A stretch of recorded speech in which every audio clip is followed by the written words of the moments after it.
Duncan, you just saw the Che music, minister to us. Amazing, amazing guy. Earlier on, I brought you the news review segment. It's now time for our health conversations. And if you've been following the show for the past 3 weeks, Dr. Gaisie, who is a behavioral hypnotherapist, has been joining us on the show to talk to us, around some very important issues. Last week, we dealt with toxic relationships, right? How to spot them, how to avoid them, and if you are in one, how to manage yourself out of such circumstances.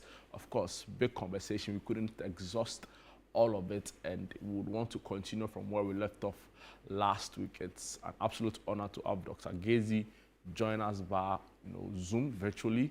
Good morning, Dr. Gaisie, and welcome to Sunday Breakfast. I'm doing fantastic. It's always a pleasure having you. Following last week's conversations, we've had some messages, lots of them, and hopefully as the show goes on, I'll be bringing you some for you to respond for us. But viewers, I want to remind you that this show is live and interactive. So if you are watching right now and you want to send a message, you can do so via the number on your screen currently right down here. Also, you could use the hashtag Sunday Breakfast. If you go on X and you use the hashtag, I'll be absolutely glad, and it will be my honor and pleasure to read to you all of the messages that will be sent via social media. If you have any question for Dr. Gaisie to answer, alternatively, you could also use the hashtag as well.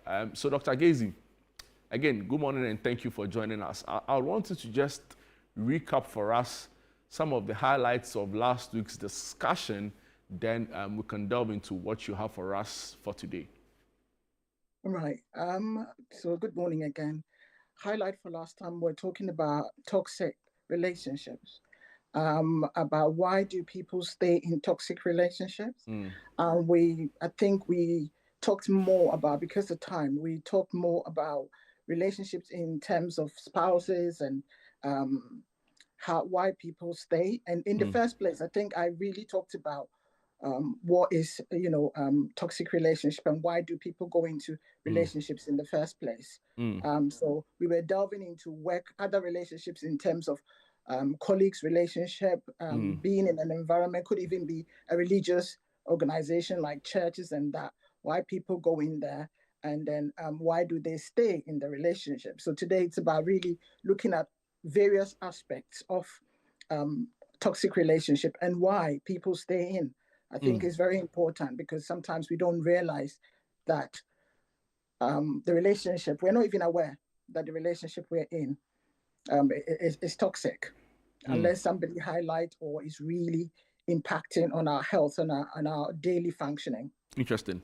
In all of this conversation we've been having on the show, one, I don't want to say it's a Gen Z term, but one term that has become very prominent following feedback from viewers is the word gaslighting, or gaslighting. It has become quite a term, and even on social media, every now and then you see people use it. What does it mean, for those who don't know? And will you say it's a form of toxic traits in a person? Right. Today I'll do a test on you. What does it mean to you when they say gaslighting? So my understanding of it, based on how I've seen people use it, and sometimes very loosely on social media, is trying to downplay the effects of someone's actions. I don't know if I capture it quite well, but sometimes you see people say, oh, somebody commits something that wasn't supposed to be have done.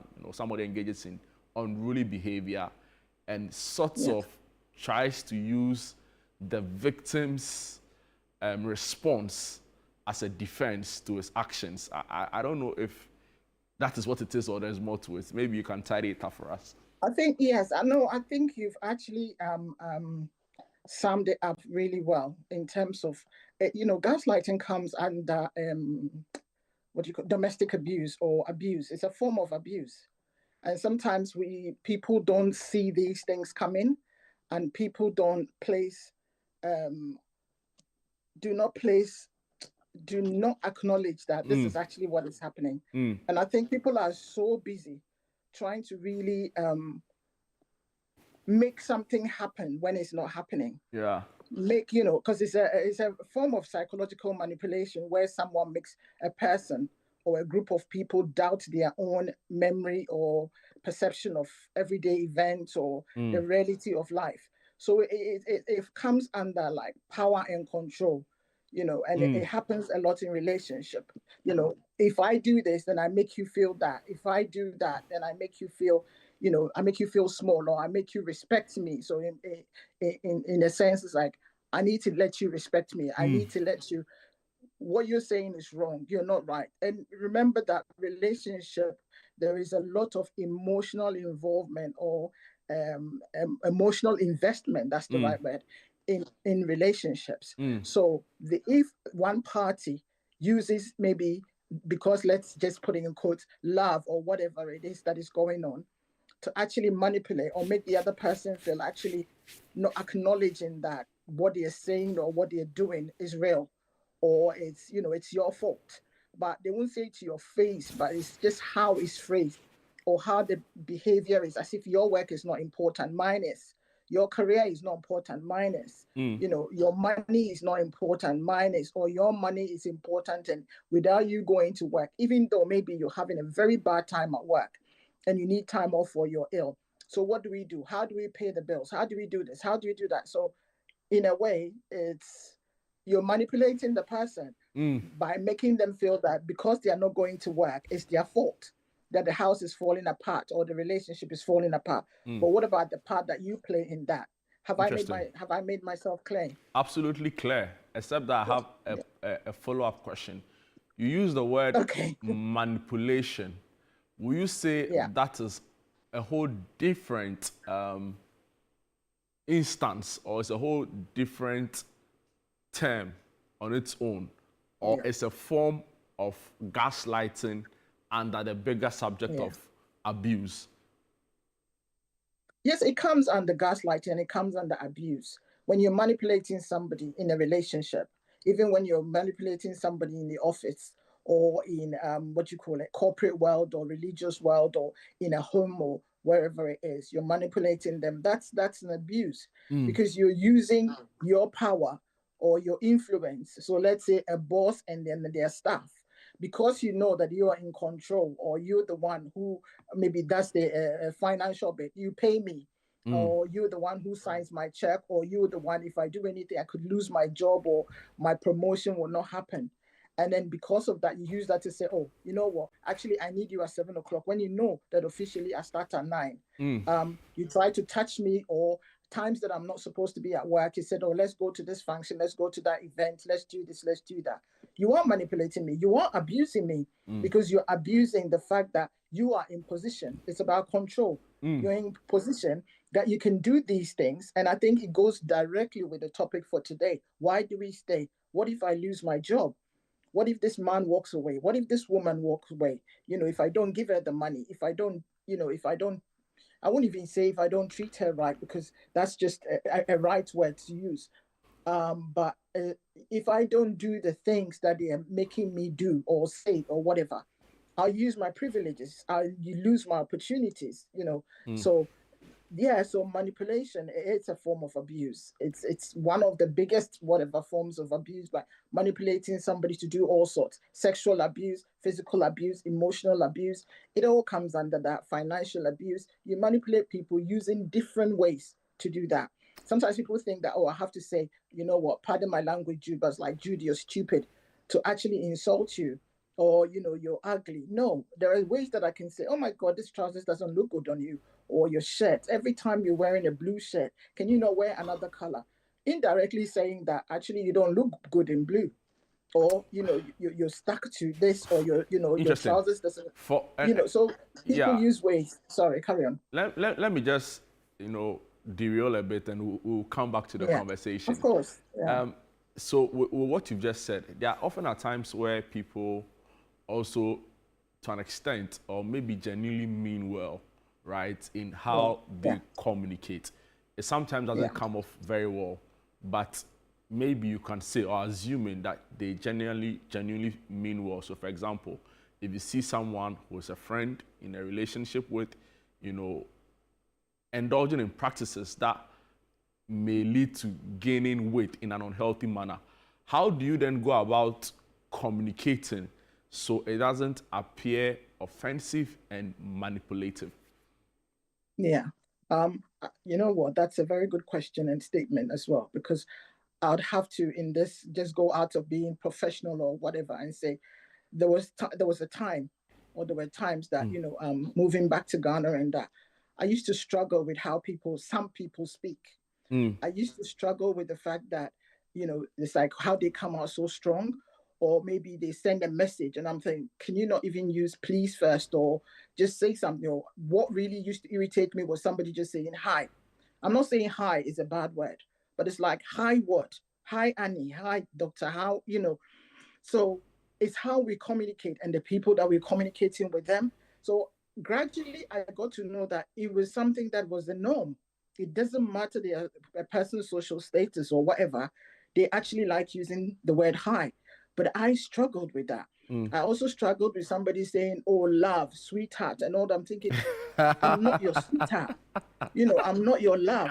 I'm a professional. This is a professional relationship. Yeah. And I struggled with that a lot, and it took me some time.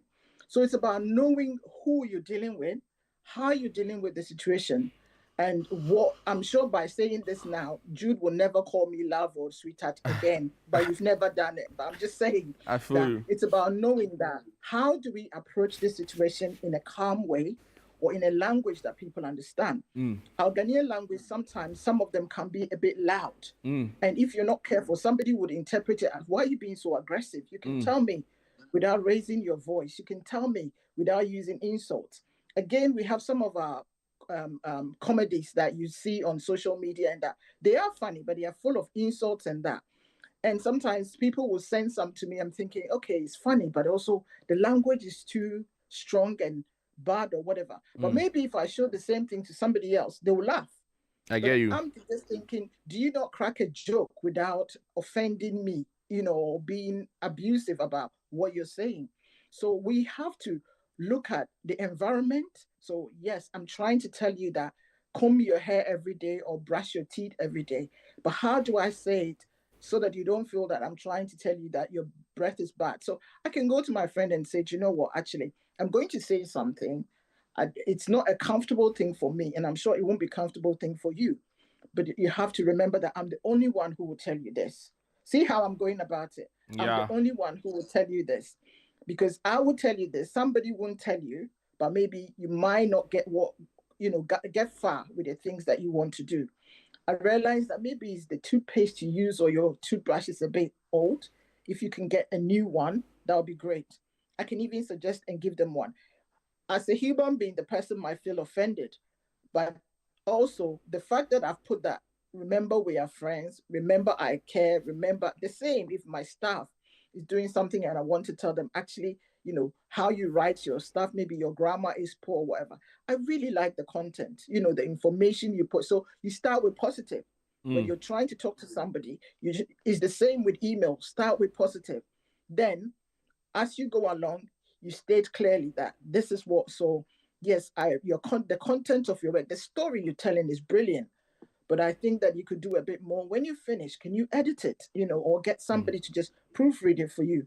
So I have said the person will go back. Maybe you will be offended that I said they should let somebody proofread, but also remember that actually, Dr. Gaisie started with saying that they like the content of my work. So even though you're saying something that sounds so negative, at the same time, you're also praising them. The way you speak, the way you dress, the way you do this. But you know what? I like your clothes so much, but maybe if you can cover your the upper part, or cover this or cover that, that would be brilliant, because you're very beautiful and you've got a stunning figure. But if you can just cover up a bit more. So positive, and then they're not so happy to hear. Interesting. I think that was brilliantly handled. Thank you for the insights. Coming back to our conversation, I recall last week you telling us that for what we are discussing is not only limited to, you know, what's the word? Um, Love To relationships. relate to home. Yeah, Yeah, yeah, yeah. It cuts across at the office, at yeah. home, among friend groups, what have you. Interesting. Now, can you share with us why do people still stay in them? You know, against all odds, some of them, even at the peril of their lives. Again, 2, 3 weeks ago, we witnessed in this country how, but for the recording of a tenant, you know, a landlord could have probably even gone on to kill the wife, you know, and for a lot of people, they are baffled as to how some people, despite all of what happens to them, still are sort of stuck. What are the reasons? What are the underlying reasons why it's often very difficult for people to break these chains? Jude, so many factors. One of the major one is financial. I think, this morning we've talked about some of these things. Financial in terms of, let's say, in a relationship, this is the person who's the provider. So Yeah. if I leave, what do I do next? Maybe I haven't got any qualifications, or maybe I don't have any experience of going, even buying and selling, or I don't have the capital. So to them, it's like, why do I have to leave? If I leave, so let me sacrifice, um, even though it's very toxic, but at least I have a roof over my head and I have like food every day. So why should I leave? It's easy for you to say that I should leave. The other reason, it's also to do with insecurity. People feel secure. There are some people who cannot not be in a relationship.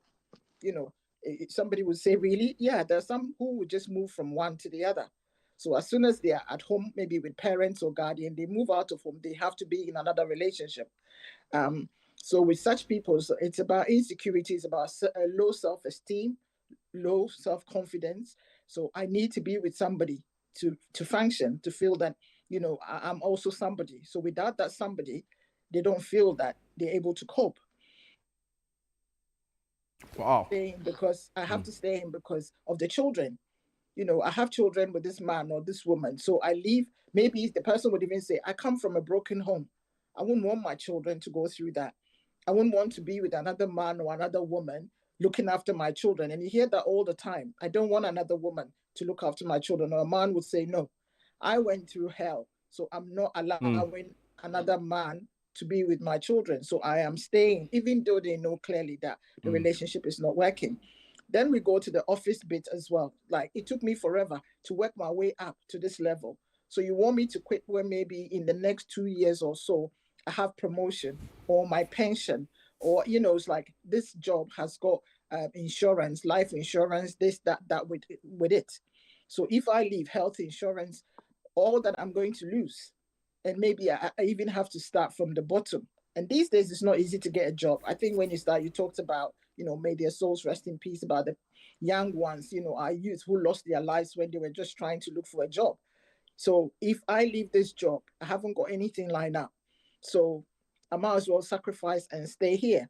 I remember it was a few weeks ago, and a lady was talking about, was telling me about a group of us, telling us about, and I watched carefully. It was on a platform, a WhatsApp platform. It said, oh, she's having, lots of problems at work, and she's having sleepless nights, struggling, couldn't whatever. And I remember, things like that. I just don't comment. I just wait. And then I remember the first comment that came, oh, keep praying. God will change it. And then somebody also, it's like there was a lot of the keep praying. Then somebody says, go to HR. And in this thing, this person has stated clearly, I've tried everything and it's toxic. It's really, really bad. So eventually I waited the following day and I said, you know what, sometimes it's time to quit. You will try everything and it's time to quit. And maybe even the quitting is the best thing that happened to you. And I had to cite an example that I've done it before. And initially it was very scary. It's like, what next? And all of that. But it was the best thing. I realized that it was the best thing because when we get into our comfort zones as well, we don't quit. We don't know that there's something better out there waiting for us. So that's the thing about the toxic relationship and why people stay. They don't know that maybe there's even something better. And this thing that is making you feel that, without it, you can't survive, or without the job, without that man, without that woman, without that church, or that maybe you need to move on to grow.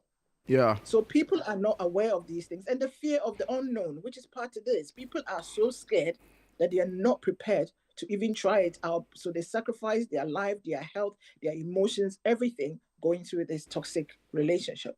What's the responsibility on individuals, right, in terms of offering support and a safe space to friends or close persons who have to deal with toxic relationships? I ask because oftentimes, and I want to use the incident we witnessed some time ago as the case study. Yeah. So it took the tenant in the house to record this on video. My question is, if I notice repeatedly my colleague in the newsroom comes to the office every morning, sad, depressed, and becomes lively for the period he or she is in the office, and has to go home and now looks, down, sad, and depressed again. What was the responsibility on me, really, as a friend or a colleague, to that individual? Yeah, I think that is where we say, I am my brother or my sister's keeper. I have to look out for my brother or my sister. Obviously, if you offer that help and they are not willing to take it, that's okay. You did your best. But when people are going through stuff, sometimes they are so deep into it that they're not even aware of what is going on around them. The awareness is not there. So it's very, very difficult for them to actually do anything. So you are the one who you just need to prompt. Like sometimes you don't have to say much, because when you say a lot, you end up losing them. Yeah. So it's important that you just drop hints like, "Oh, are you okay? Is everything?" I noticed that, you used to smile a lot in the office, but you don't anymore. Remember that I'm here for you. It's always about making sure that you build that rapport, saying that I'm here for you. You can talk, you can trust me. And also remember that if it's confidential, I don't have to share it, because it's your affair, it's your business, it's not mine. But I just want to assure you that I am here for you. Building that little, especially when you know the person and you know that they're the kind of people who wouldn't want to share what they're going through or who they are or their personal life, because it's like, oh, it's my personal life, it's got nothing to do with work. Or they hear gossip, because if the office is such that people are talking about people all the time, there are certain people, when they're going through stuff, they don't want people to know. So it's about reassuring that I'm there for you. And another one would be, start gradually inviting them for when you have lunch break or something. Don't say much, but then you'd realize that the people, oh, actually, Jude is not bad, It looks as if I can talk to Jude. He's different. He's different from the others. So by just building that gradually, or going out with them, or if it's a neighbor or something, knocking on the door, oh, good morning. I thought I haven't seen you for 2 days. Just saying hi, or do you want to come to church with me? So you're not mentioning, maybe you've even seen that there's something going on, there's some severe abuse going on or whatever. But sometimes you just pretend, just to test the waters, to see whether the person will open up. It's interesting we're talking about this, because just last week, something like that happened elsewhere. And then the neighbor actually saved the lady, because she was hearing noise day and night going on, beating, banging, and all that. So she decided that every day she would just knock on the door and say, "Oh, good morning. I'm so lonely." And I just thought that I haven't even said hello to you. We've not said hello to each other, have we? Since you moved in. So I thought I'll come and say hello. So using that gradually, and the woman would say, "I'm fine." And she would slam the door. And she's got bruises on her face, everything. She would come to the door. And the neighbor would say, "If you don't open the door and say hello, I'll keep standing here and banging until..." But she knew what she was doing. And I really want this thing to be turned into a short film. And I'm trying to get that so we can get it on our screen someday. And gradually, this lady now started opening the door and started opening up. And then she got help and got her into a safe place with her 2 kids. But imagine if the neighbor hadn't done that. Imagine what would have happened to because this man was, when she eventually opened up, it was bad. That was when they spoke to me, and then I referred them somewhere that they should go, and then got them a place. But my point is that this is a neighbor. This is not a brother or a sister or a mother or a father. This is just a neighbor. But the neighbor heard something and decided that I'm going to approach it differently by just being friends with this lady and getting her to trust me and start talking. Interesting. What will you say, and thank you for this really robust explanation on the role of individuals in helping, our fellow brother, sister, colleague when they have to go through this ordeal. But then what you say is the responsibility of the state in all of this. Point in case, or the caveat really being that we know that the social work unit is completely collapsed or almost non-existent in this country. So as a country, what should be the policy direction? What should be the approach in dealing with this issue of persons dealing or having to go through some of these ordeal at a national level? Yeah. One is what you're doing this morning, what we are doing this morning, talking about highlighting, educating, and making people aware. Is interesting as we're talking now. I've got people sending me text messages that they're watching and it's interesting. So we're educating. Also, is up to the state to ensure that services, people are aware that there are services. Because sometimes you talk to people, I didn't even know that this exists. I didn't even know that we have this. I didn't even know you can talk to somebody. So it's about how do we access these services, like our local hospitals, clinics, even schools, tertiary institutions, colleges, information, leaflets, whatever are available. You go to websites, so there are websites that people can go to, helplines that people can access as well. So making sure that we have these information available to people, all around, and having programs, which I think we have some local programs that's all they talk about. People have programs where people can share relationships or what they're going through. But before people share, they might, you have to have the confidence to even share, basically. So it's about really making sure that there are services, because we have the policies, but it's in the implementation. We need to implement it. We need to make sure that it's actually working by having bodies who actually do what they've been assigned to do, because we're always talking, what can we do? What can we do about this? Or what policies can we put in place? If you put policies in place, but they are not being implemented, then we have a problem. So it's about, we have the policies and that, and also like our law enforcement, like if you hit somebody, actually, we can call the police. We can call the law enforcement. We can, making domestic violence, making toxic relationship a thing, making like offices a safe place, like whistleblowing. You whistleblow, and for somebody who doesn't understand, whistleblowing is there's something really bad going on in an office or organization, and nobody's doing anything about it. So you look for the powers above and you go and tell them. That's whistleblowing. But you whistleblow, and if you're not careful, the person that you've told is going to come back and say, oh, do you know that even Annie told me that this is what you're doing? So it's about also making sure and giving people confidence, especially if it's a private company. You whistleblow and you lose your job. So making sure that people feel confident enough to come out, or maybe the boss doesn't even know. Because if I build my company and I built it with my sweat and my blood, yeah, and then somebody is actually coming in and then causing these problems because maybe I'm too busy that I don't see what goes on in the general office.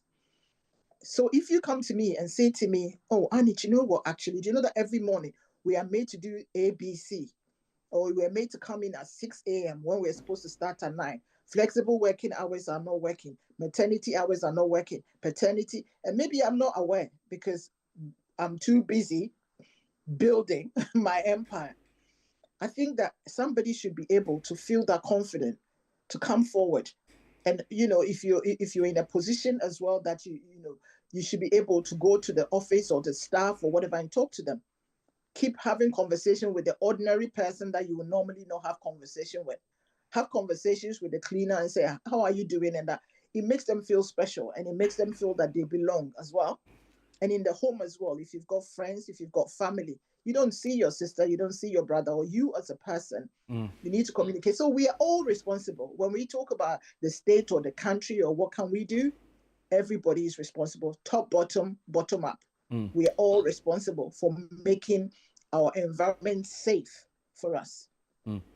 Top, bottom up, we are all responsible. What an interesting way to put all this together for us. We are so grateful for your time every time we have to talk to you, Dr. Annie Gaisie. Thank you Personally, very much. I mean, we do the show for our viewers, but personally, I get to learn a lot from your deep wisdom on these issues. Thank you. Each time Thank we you talk very to much.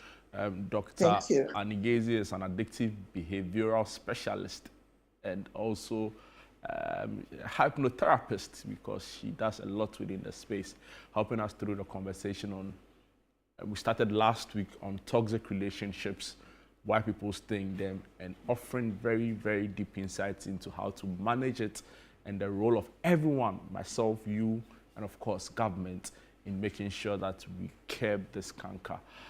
We'll take you straight to Elubo, where the road conditions there is clearly creating serious problems for residents in the area and in the Western region at large. Our Western Regional Bureau Chief, Akwesi Ejenim, has been following the story.